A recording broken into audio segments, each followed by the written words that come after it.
c'est Bella, bienvenue sur ma chaîne Les Pérégrinations Créatives et on se retrouve dans un épisode hors série dédié à l'aquarelle.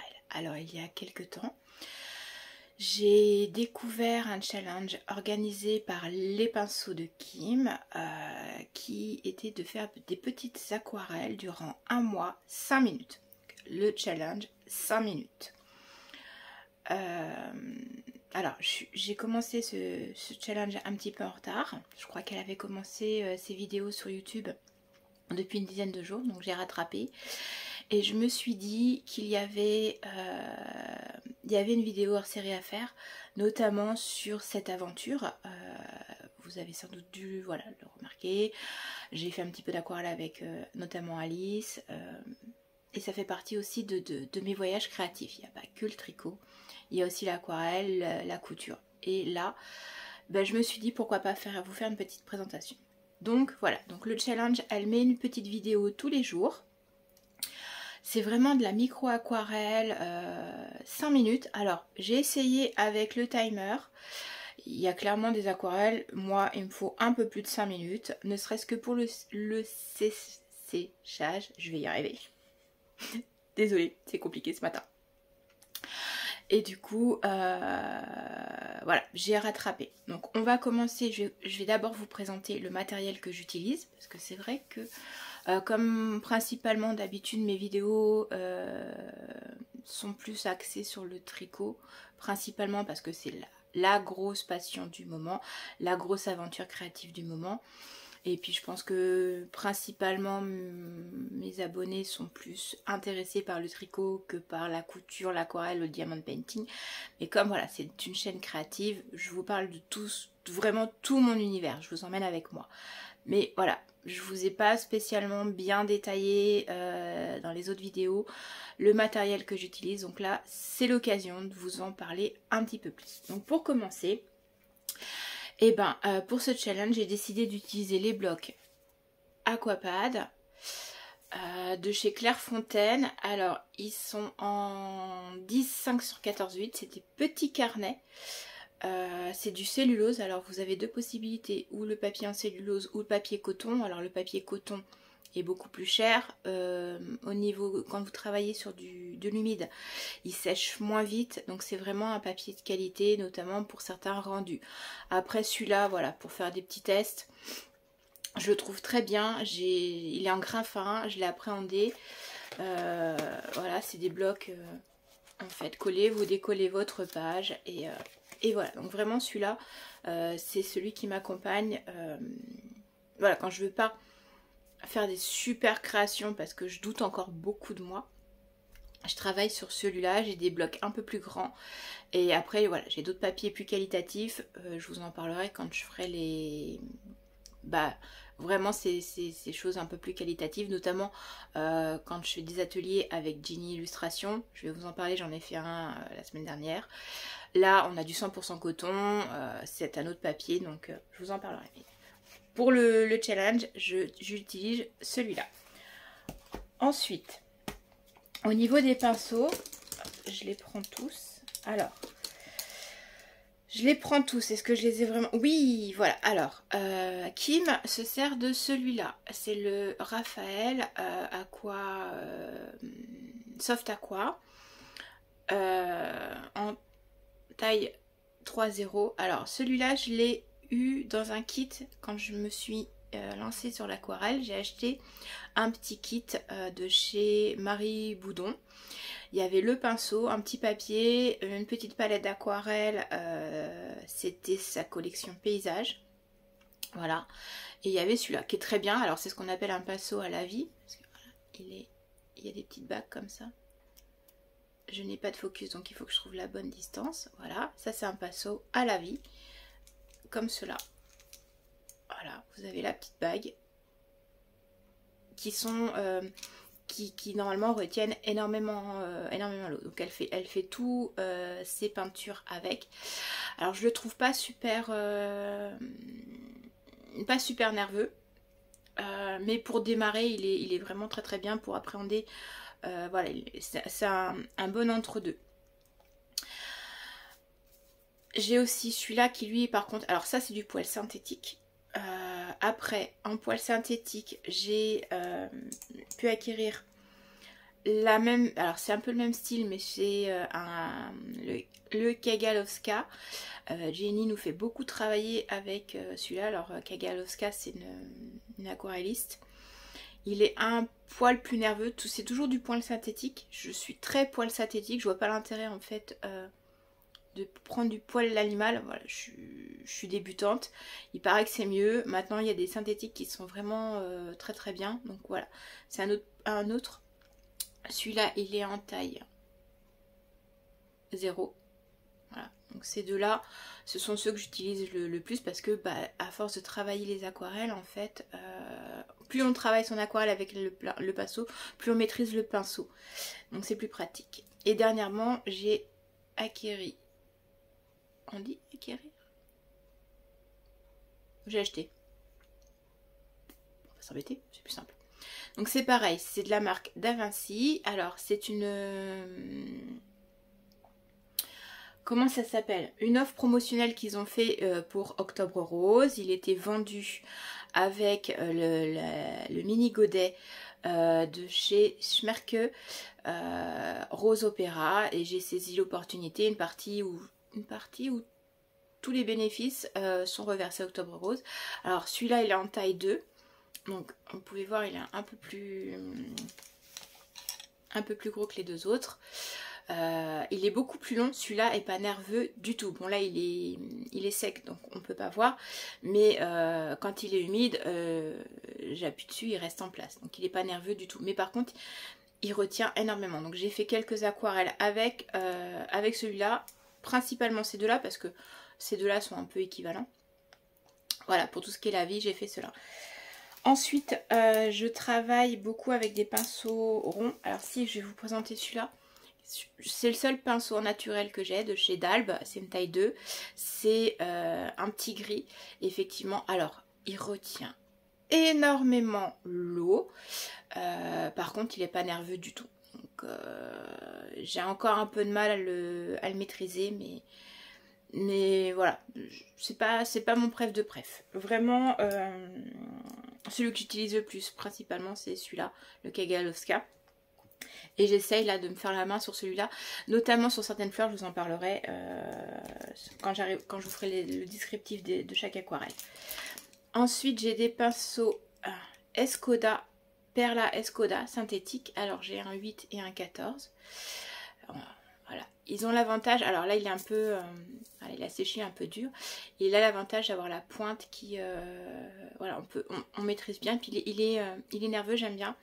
Et je voulais tester le Silver Silk en taille 8, voilà, celui-là je m'en sers aussi pas mal. J'aime bien aussi les Raphaël, ils ont la tige orange, je sais plus comment ils s'appellent, mais là pour ce challenge j'utilise principalement ceux-là. Je réfléchissais, maintenant c'est ceux qui sont restés en bas, donc c'est ceux-là que j'utilise. Le papier c'est fait. Le masking tape, alors c'est tout simplement un rouleau de collants, vous savez, qu'on utilise pour les travaux. Celui-là il vient de chez Action, il ne coûte pas trop cher. La seule chose que je fais c'est que pour pas qu'il colle trop à la feuille, je le passe d'abord je le colle une première fois sur mon jean et après voilà, pour qu'il n'arrache pas la feuille. Petit tips. Mais sinon, voilà. Alors, il en existe dans les magasins de loisirs créatifs qui sont à 10 balles le rouleau. Il fait le même boulot. Hein. Donc, pour un truc que vous décollez, vous jetez, c'est pas forcément la peine d'investir. Investir, voilà, c'est plus dans de la bonne peinture ou un bon papier quand vous voulez faire des belles aquarelles. Là effectivement bien investir, mais pas dans du collant. J'ai un petit chip sheet, pareil, voilà, ça c'est pour réactiver mes couleurs parce que vos couleurs sèchent entre temps, et du coup vous pchitez un petit peu, ça permet de réactiver la couleur et de l'utiliser de façon plus facile. Je regardais, non, dans ma trousse c'est bon, le reste je m'en sers pas. Je vais aussi investir là-dedans. Voilà. Alors, on s'en sert dans le le scrap. J'en avais un spécial dédié au scrap qui, dans ma vie antérieure, je sais pas où il est passé, donc il n'existe plus. Donc j'ai réinvesti celui-là. Vous trouvez ça dans n'importe quel magasin loisirs créatifs. Alors, pour le scrap, on appelle ça un embosseur. Des capeurs thermiques hot gun. Voilà, tout simplement pour sécher plus vite. Alors, le sèche-cheveux fonctionne très bien. La seule chose, c'est qu'il faut faire attention avec le sèche-cheveux. Si vous mettez votre sèche-cheveux trop vite, vous allez déplacer les pigments au lieu de les sécher. Donc voilà, j'ai commencé à utiliser celui-là, c'est pas mal. Au niveau des peintures, j'ai ma grosse palette avec tous mes godets. Alors, il faut savoir que principalement, les godets que j'utilise, c'est en fait des tubes. Et je remplis les godets. Je vous parlerai des tubes après. Donc ça, c'est ma palette principale. Avec tous mes godets, j'ai fait un petit nuancier. Alors, il ne doit pas être complet parce que j'ai rajouté le rose opéra qui ne se retrouve pas sur le nuancier. Et je vais pouvoir ajouter le noir de Mars que je me suis acheté il n'y a pas longtemps. Mais ça, voilà, c'est quasiment la collection complète de tubes que j'ai, que je mets en godet. Donc, j'utilise cette palette-là. Au niveau des marques, je vais vous en parler en vous montrant les tubes. Pour l'instant, j'utilise 3 marques différentes d'aquarelle. Voilà, on va les pas nettoyer. Pardon, je fais pas partie de la team qui nettoie à chaque fois. Je me resserre des couleurs. En fait, vous remettez votre pinceau d'eau dedans et ça, c'est reparti pour un tour.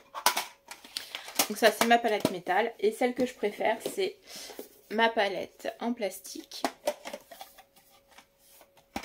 Voilà, qui se présente comme ça. Alors là, par contre, je l'ai nettoyée parce que je commence à plus avoir trop d'aquarelle. Et je veux en faire une avec notamment les couleurs que se sert principalement Jenny Illustration. Elle a 2 plateaux.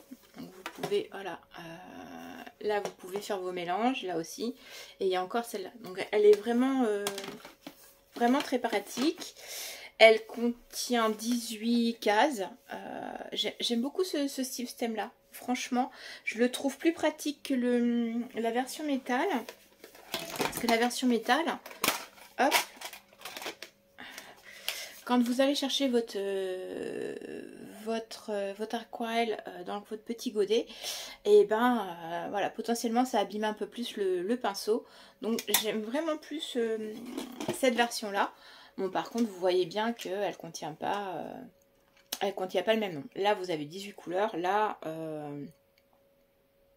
48. Donc voilà les deux. Alors j'ai d'autres palettes parce que j'en ai une où j'ai en métal où j'ai que mes aquarelles artisanales. Et je me suis fait une petite palette spéciale avec le Summer Boost de Marie Boudon qu'on a fait avec Alice. Voilà, j'ai encore les couleurs qu'elle avait utilisées, sa palette de couleurs. Donc j'ai ça. Donc j'ai du coup effectivement 2, 3, 4 palettes que j'utilise différemment. Alors on retrouve toujours plus ou moins les mêmes couleurs parce que c'est avec moi c'est du tube. Donc je mets des tubes et où j'ai besoin. Au niveau des marques, donc j'utilise 3 marques. Alors j'ai été initiée par Jenny Illustration. Elle utilise beaucoup la Daniela Smith. Voilà. C'est d'extra fine, donc elle est très pigmentée. Est-ce qu'il y a une différence? Est-ce que moi je vois une différence entre le godet ou le... Non, pas vraiment. Après, à mon niveau, hein, je ne suis pas une experte.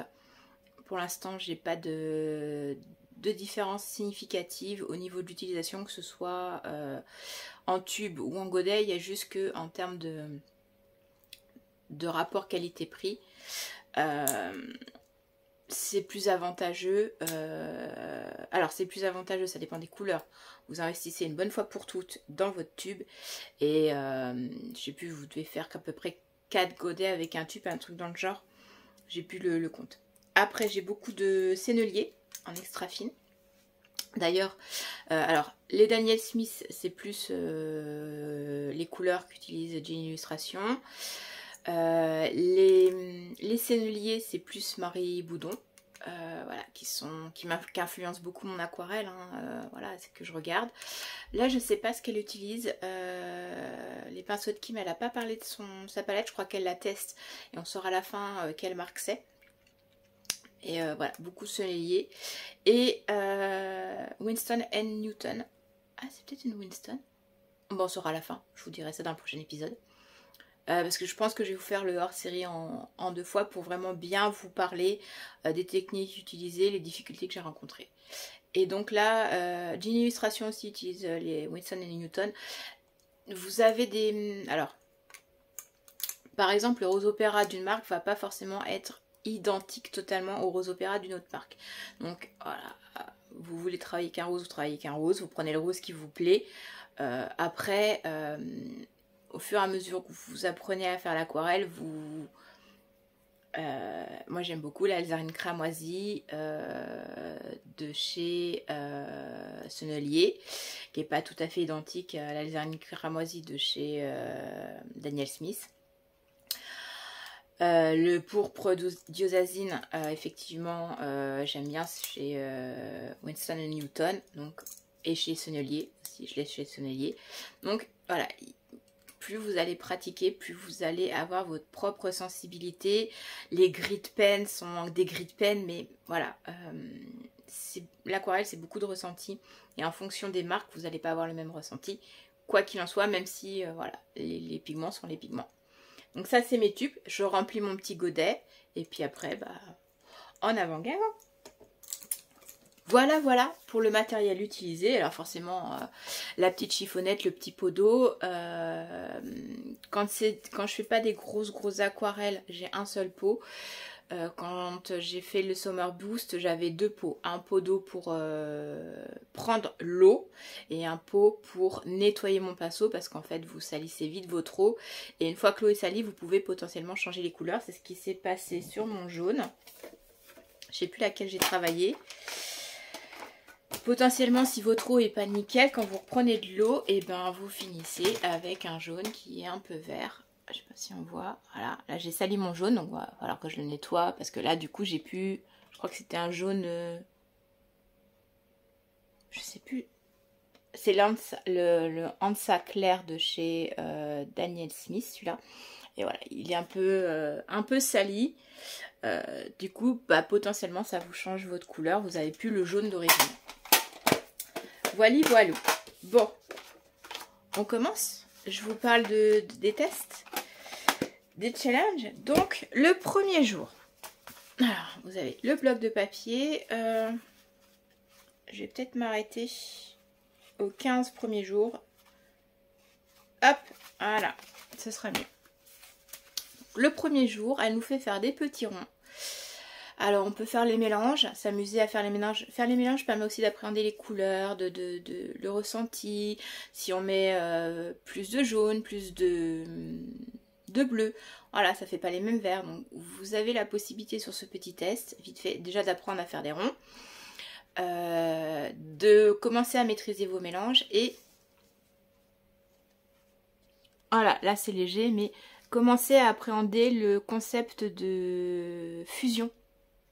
Voilà, vous faites votre rond, vous passez au bord et en fin de compte les couleurs vont fusionner. J'ai beaucoup aimé, c'est très méditatif. Il y a une lâcher prise sur cette... je me suis pas pris la tête sur les fusions, sur les... Voilà, je l'ai fait un peu comme ça venait et c'est très lâcher prise. Des fois faire juste des ronds. Faire des ronds, jouer avec les mélanges, en fait vous vous videz la tête. J'ai beaucoup apprécié ce premier jour. Du coup, deuxième jour, des feuilles, là c'est pareil. Alors, le deuxième jour, c'est pour apprendre le pinceau. C'est pour ça que je vous parlais de pinceau nerveux ou pas nerveux. Pour faire la feuille, il est sec, hein. Pour faire la feuille, vous faites un petit trait sans trop appuyer, vous appuyez votre pinceau, vous le relâchez et en fait ce système de pression de je presse, je relâche, je presse, je relâche vous permet d'apprendre alors la sensation du pinceau, à quel moment il revient en fonction de sa nervosité, et puis en fonction de si vous faites des petites feuilles, des grosses feuilles, voilà, vous n'avez pas le même ressenti. Donc le deuxième jour, voilà, c'était un peu cette technique-là. Le troisième, c'était appréhender les lavis, voilà, d'autres techniques. Alors, pour le ciel, voilà, apprendre à gérer aussi si on met beaucoup de pigments, pas trop de pigments. Pour le ciel, voilà, il y a un jeu sur la quantité de pigments qu'on met. Quand vous mettez votre pinceau dans votre piscine de peinture, en fait, au départ, vous en avez beaucoup, et plus vous descendez, plus ça va s'étirer, moins il y aura de pigments. Donc on joue sur ces contrastes pour le ciel. Et là c'est pareil, il y a des traces en fait pour nous apprendre à ne pas avoir trop de pigments. Et en balayant du geste, il y a des endroits où il n'y a pas de pigments qui se mettent parce que le pinceau est sec. Et puis là on apprend aussi à essayer de maîtriser le geste sur la pointe du pinceau. Ni trop d'eau, ni pas assez. Voilà, le dosage de l'eau et puis du geste. J'ai bien aimé faire... Je suis pas douée pour les mers, hein, mais ça manque d'un bateau. Avec le recul, ça manque d'un petit bateau. Alors ça, c'était sympa parce qu'il y avait vraiment un jeu de fusion. Je vous conseille, je vais pas en parler, allez voir sa vidéo du jour 4 pour bien comprendre comment elle fait ça, mais j'ai adoré ce jour. Là, c'est magique parce qu'en fait, c'est que de la fusion. Vous mettez la pointe de votre pinceau et pouf, l'arbre il se dessine. Pareil, là vous étirez et paf, les racines elles se font. Je pense que... Alors, elle nous le fait refaire en version colorée sur un autre jour. J'ai pas aimé le faire en version colorée, donc j'ai lâché l'affaire. Je l'ai fait à ma sauce. Mais j'ai beaucoup aimé cette technique. Je vous conseille d'aller voir le jour 4, ne serait-ce que pour voir comment elle fait. C'est magique. Et puis alors là, une couleur, hein. Là il n'y a qu'une seule couleur, où on joue sur la quantité de pigments et comment ils se promènent. Le challenge jour 5. Alors là, c'était la nuit des loups-garous. Hein. Ça rend... Je pense que l'exercice est à refaire. C'est un début. Je maîtrise pas du tout cette technique-là. C'est pareil, on joue sur le dosage. J'ai pas aimé. Franchement, le dessin est pas mal. Mais faut que je repotasse la technique. Notamment pour la nuit derrière, les contrastes, là il y a du blanc, elle nous fait pas remplir. Il faut que je retravaille, c'était pas top. Alors par contre celui-là, nickel. Tout est dans la fusion, où on étire la peinture. Pareil, cette vidéo, je crois, si mes souvenirs... Non, elle nous fait travailler d'abord. On fait d'abord une forme à l'eau blanche, donc pas de peinture, et après on vient poser le pigment et l'étirer et en rajouter pour que ça fusionne. Mais je suis très contente de celle-ci. Ça c'était le jour 6. Ça c'est un foirage sans nom, j'ai même pas envie d'en parler. Elle le fait beaucoup mieux que moi et très clairement j'aime pas du tout. Donc voilà. Ça alors c'est quelque chose que j'avais déjà fait. Vous vous amusez avec les pigments et en fait les nuages blancs c'est juste avec un mouchoir, vous venez absorber pour retirer le pigment et jouer sur les nuages. Ça j'aimais bien, j'aime bien faire ça, je trouve ça très sympa. Non je me souviens pas, on l'a pas fait avec Marie. C'est pas mal. Alors la feuille je l'ai refaite 2 fois, ça c'est le jour 9. Pareil, on joue sur les fusions. On apprend à faire des mélanges aussi. La deuxième version est beaucoup mieux, mais je sais pas, il manque quelque chose. Je trouve que les pêches que j'avais fait de Marie étaient beaucoup mieux. Après c'est pareil, 5 minutes. Voilà, on s'éternise pas, donc on jette ça vite fait. J'ai mis plus de 5 minutes, mais malgré tout, le temps n'est pas de prendre 3 quarts d'heure pour faire une feuille.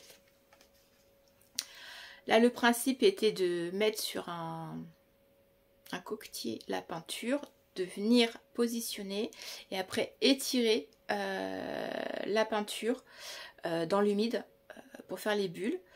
J'ai eu un peu de mal, je pense que voilà, je maîtrise pas encore la technique, ça viendra, mais je maîtrise pas encore pas encore très bien la technique. Peut-être un exercice à refaire. Je pense qu'il y a des challenges, je les referai. Alors, le 11e jour, voilà, il fallait dessiner un pot avec des petites feuilles. Alors pareil, on jouait sur les fusions au milieu. La maîtrise pour faire les mélanges pour le marron. Alors moi, je me suis pas embêtée. Je réfléchis. Là, j'ai utilisé de l'oxyde de fer brun, qui est une peinture qui granule. Donc voilà, ça m'a rappelé un peu l'atelier que j'avais fait avec Jenny Illustration samedi dernier. Du coup, j'ai joué sur la granulation et un peu les fusions au niveau du pot. J'ai changé un peu la technique. Et là, j'ai joué sur les fusions. Pareil, on joue sur les couleurs en intensifiant un peu la couleur. Voilà, c'est pas trop mal. Effectivement, pas celui que je préfère, quoique il est intéressant quand même, plus en reculant. Il est intéressant dans le... C'est pas si mal. Ensuite, là c'est pareil, elle nous faisait faire un paysage, donc on jouait sur les contrastes. Je pense que je n'ai pas du tout compris l'exercice, mais le dessin que j'ai fait me plaît, donc c'est le principal. Voilà. Je suis dans l'ordre là? Oui, 12. Alors là, j'ai adoré. Les oiseaux, je pensais pas. Quand j'ai vu le dessin, moyen. Et alors en fait, non. Et puis alors j'ai un jeu de fusion là. Super. Il n'est pas compliqué à faire comme dessin. Et j'ai vraiment joué sur les fusions. C'était pas mal. J'ai bien aimé faire celui-là. Il rend plutôt sympa. Le jour 14, bah, c'était la lavande. Alors ça, c'est quelque chose que je fais déjà depuis pas mal de temps. Donc pas très compliqué pour moi. Là, pour le coup, vraiment 5 minutes. Le jour 15, alors, on devait s'exercer à faire des traits. C'était le jour où j'ai reçu le... Oui, si, c'était le jour où j'ai reçu le pinceau. Oh, qu'est-ce qu'il est doux. Il est vraiment doux. Hein. J'aime beaucoup celui-là. Je pense que quand je vais l'avoir bien appréhendé, je vais bien le maîtriser. Parce qu'appréhender, c'est pas ça. Ça va être sympa. Donc je me suis amusée en fait avec... alors c'est pas cette palette là, c'est une autre palette. Je vous l'ai pas montré, j'avais carrément zappé. De bouillon de couleurs. J'avais acheté une palette.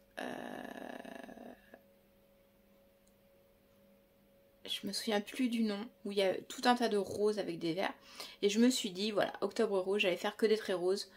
En faisant un dégradé de rose. Normalement j'en ai une qui est pailletée, mais j'ai pas dû aller la chercher assez. Je vois pas trop de paillettes. Donc voilà, j'ai fait une variante Donc ça c'est les 15 premiers jours. Allez, on va continuer, ce sera fait. Et puis je vous parlerai des 23. Là j'en suis à combien? 23. Bon, je vous parlerai des 6 derniers jours dans mes vlogs. Alors là, la technique. Alors, ça c'est du violet d'ombre. C'est une peinture qui granule. Alors, il fallait juste faire un lavis dessus.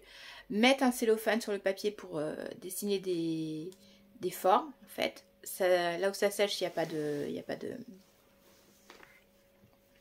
peinture. Et en retirant le cellophane une fois que c'est sec, en fait, on a des blancs. Il fallait accentuer pour faire un effet de rocher. J'ai beaucoup aimé cette technique. Je pense que je vais essayer de la retester. C'était vraiment pas mal. Ça, c'était... Hop, j'ai mes feuilles qui tombent. Une voie lactée. Alors, j'ai mis du temps à faire le dessin complètement parce que mon feutre est tombé en panne. Et puis, je pense que là, c'est pas assez sombre. J'ai pas réussi à assez accentuer le noir. Peut-être à retester pour vraiment être peut-être plus saturé dans les pigments. Ah, celui-là, c'est une grande réussite. Donc ça, c'est effectivement avec ce pinceau-là. Voilà. Donc l'idée, vous faites des petits points et puis vous venez après avec votre pigment étirer votre peinture. Donc ça, c'est le rose opéra. Oui, c'est celui-là. C'est le rose opéra de chez Schmerke. Touk. Alors lui par contre je l'ai pas en tube, c'est le petit godet qui était offert avec le pinceau. Voilà, qui se présente comme ça. J'aime beaucoup ce rose là, qui est totalement différent du rose.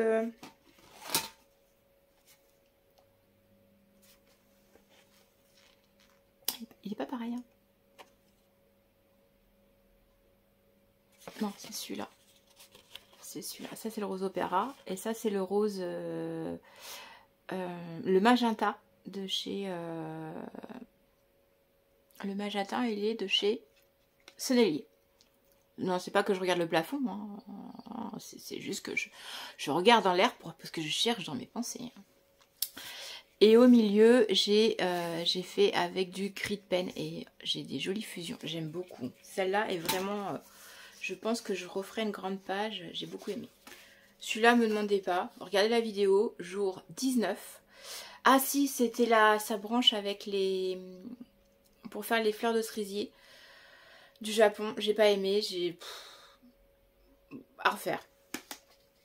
Là, il fallait faire une aurore boréale. Jour 20. Je suis pas trop mécontente. J'ai utilisé... le vert de périlène de chez Smerke que j'ai mélangé avec du jaune, bah c'est mon jaune Lanza clair, et le bleu c'est du, bougez pas, je cherche le godet, je le retire parce que c'est noté dessus, je l'ai pas noté ailleurs, bleu indigo, voilà. Et là c'est le mélange des trois qui est un peu intensifié pour faire mon paysage, tout simplement. Je suis restée sur la même palette. Je referai peut-être...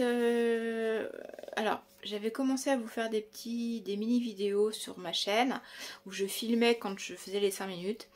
J'aimais bien le principe, après je maîtrise pas encore l'outil filmer, j'étais pas bien installée. Mais je pense que je vous referai peut-être des petites vidéos pour vous montrer un peu comment je fais. Vous avez les vidéos de Kim qui, elle, est pro, c'est pas mon cas. Mais du coup, vous pouvez voir comment je fais bien ou pas bien les choses. Enfin, comment j'arrive à ce résultat-là. Qu'il soit bien ou pas. Hein. Donc là, c'est celui qu'on avait refait. Il y a un peu de bleu là. Il y a un peu de bleu dans le paysage. Mais j'aime bien celui-là. J'aime vraiment bien. Je vais le refaire celui-là. Là, c'est les bambous. Alors, pareil, les bambous. Je suis contente pour une première fois de mes bambous. Ça, c'était du vert. C'est le vert olive de chez Sennelier. Non, je ne l'ai pas mélangé avec autre.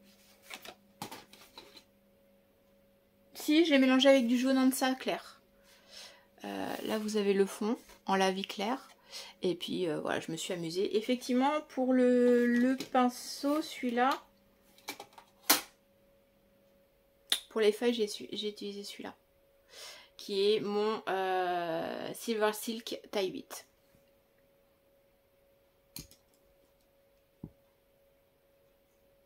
J'hésite avec le Skoda 8.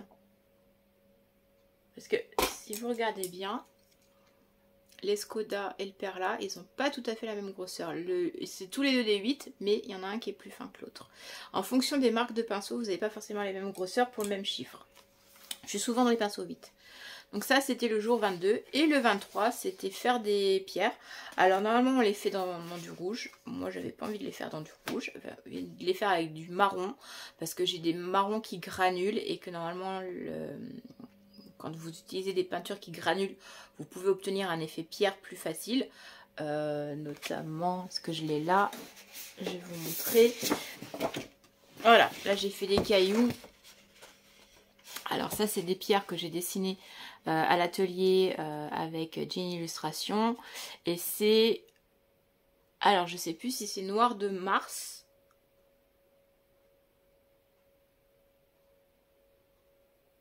Ou pierre de lune. Je sais plus lequel elle utilise. Il y en a un qui est de Daniel Smith et l'autre qui est de Winston & Newton. Je sais plus ce qu'on avait, mais voilà, en fait, j'ai juste appliqué la peinture et la granulosité de la peinture a fait que mes pigments ont fait un effet pierre. Donc, comme j'ai un marron qui granule un petit peu, je voulais essayer de tester la granulosité de mon marron.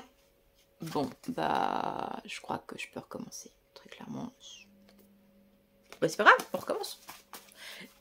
Mais voilà, j'ai toutes mes... voilà, 23 jours. Je suis assez contente. Ça permet de progresser. Si vous voulez vous initier à la peinture, ça permet d'acquérir des petites techniques, de tester, de faire... franchement, je cherche mes mots. Elle explique très très bien. Alors moi j'ai un petit côté indiscipliné. Hein. Du coup je fais pas à la lettre. Il y a un côté intuition où voilà, j'ai envie de lâcher prise et pas me poser la question. Puis quand on fait un atelier avec une illustration, qu'on ressort avec cette feuille là, il y a un peu de technique quand même. Donc c'est vrai qu'on est peut-être un peu moins discipliné. Mais ah, c'est pour ça, parce que j'ai un marron qui fait ça. La granulosité. Vous jouez avec les pigments qui se promènent. Là, c'est le gris de peine qui est un peu granulé. Donc du coup, effectivement, je suis pas super disciplinée, mais je suis contente de ce que j'ai fait. Il y a des choses, voilà, il y a des choses. Je pense que celui-là, je vais le refaire pour essayer d'accentuer, peut-être avec justement le noir de Mars. Ah, j'avais peut-être essayé avec le violet d'ombre, parce que là, je vois qu'il est un peu rosé. Il est un peu rosé et effectivement, j'ai peut-être pas pris la bonne couleur. Je voulais tester avec la granulosité du violet d'ombre. Bon, c'est pas une bonne idée, voilà, tout simplement. Donc je vais réessayer avec le noir de Mars. Mais ouais, je suis quand même très contente. Voilà, il y a certaines... il y en a certaines, je suis vraiment très très contente. Il est où là? Celui que j'adore. Les coquelicots, ils sont magnifiques. Voilà. Ah, je suis très contente par exemple quand même malgré tout ces trois-là. J'aime beaucoup aussi, même si mes bambous sont pas faits correctement au niveau de la forme du bambou, j'aime bien mes bambous. Voilà. Avec un peu de recul, non, c'est pas mal. Je suis vraiment très contente de ce challenge. C'est pour ça que je voulais vous faire une vidéo dédiée à ce challenge 5 minutes organisé par Kim. Alors, je suis tombée sur... je pense que c'est YouTube qui m'a proposé ça. Voilà, je suis tombée sur son challenge. Je me suis mis sur sa page Instagram. On a des photos. Je vais pouvoir potasser un petit peu plus sa chaîne. J'aime beaucoup voilà, ce qu'elle renvoie. Au niveau aquarelle, effectivement, je vous en avais déjà parlé j'ai des livres de Marie Bourdon, j'ai des livres de Jean Illustration. Il y a je suis aussi beaucoup l'eau bleue. Comment elle s'appelle l'eau bleue à la ville? Blanche Tristan, je crois. Voilà, il y a 2-3 aquarellistes comme ça que j'aime bien suivre parce que j'aime beaucoup les aquarelles leur style d'aquarelle. Elles ont toutes des styles différents. Du coup, voilà. Ah, il y en a une autre. Elle a du tissu, je sais plus comment ça s'appelle autour de ses cheveux. Que j'aime beaucoup aussi j'ai pas encore eu l'occasion de... Je suis ses vidéos, mais j'ai pas encore eu l'occasion de faire ses tutos que j'aimerais faire. Je vous en parlerai une prochaine fois, mais voilà, je voulais vous parler principalement de ce challenge. Je suis vraiment contente, je vais le continuer. Je crois que cette année j'aurais fait et le Summer Boost où j'ai vraiment suivi. Je crois qu'il y a juste un truc que j'ai pas eu le temps de faire, et le challenge 5 minutes, voilà, ça permet 5 minutes de travailler, de lâcher prise, de faire des petites choses. Moi j'ai décidé de le faire sur des petites cartounettes, mais vous pouvez faire les petits dessins dans un carnet voilà, faites-vous plaisir. J'ai vu d'autres qui suivent le challenge, qui font aussi des vidéos pour montrer leur ressenti. J'ai beaucoup apprécié ce début de challenge. Voilà, je vous ferai peut-être pas un deuxième hors-série sur ce challenge, vous verrez. Si ça vous intéresse, dans mes épisodes classiques, je vous mettrai dans mes créations de la semaine ce que j'ai fait. 23, il doit me rester 4 jours, donc voilà, dans le prochain je vous montrerai la suite. Mais voilà. Voilà pour ce hors-série. Si vous avez des questions, parce que j'ai peut-être oublié de dire des choses ou mentionner des choses, mettez-moi un petit commentaire. Si ce hors-série vous a plu sur l'aquarelle, pensez à vous abonner parce que voilà, l'aquarelle, il y a beaucoup de tricot sur ma chaîne, mais l'aquarelle fait partie et je voudrais développer ce côté aquarelle. Donc n'hésitez pas à vous abonner. Vous avez tout pour me retrouver en barre de description. Vous avez mon Insta parce que je mets des photos tous les jours de mes aquarelles, ou presque tous les jours, quand j'oublie pas, j'avoue, j'oublie, voilà. Désolée, je passe plus de temps à essayer de créer qu'à retransmettre ce que je crée. C'est vrai, j'avoue, voilà, je suis en retard sur mes vidéos tricot, c'est pas bien, bon, il y a de la fatigue aussi. Donc voilà, si ça vous a plu, abonnez-vous, vous avez mon Insta, et du coup, voilà. Si vous avez des questions sur le matériel, sur quoi que ce soit, je vous mettrai le lien pour la chaîne de Kim. Comme ça, vous pouvez aller voir toutes ces vidéos et vraiment, j'aime beaucoup. Ça me donne... C'est bête, j'ai pas de... Il n'y a aucune légitimité parce que j'ai pas le niveau. Mais ça me donne même envie de dire, mais pourquoi pas, je vous fais des petites vidéos de ce que moi je fais, puis après si vous avez envie, bah, allez-y, faites-vous plaisir. De partager avec vous, tout ça me plaît énormément. Voilà. Et bah ce sera tout pour cet épisode. Je vous dis à bientôt, prenez soin de vous et créez. Amusez-vous et créez. À bientôt.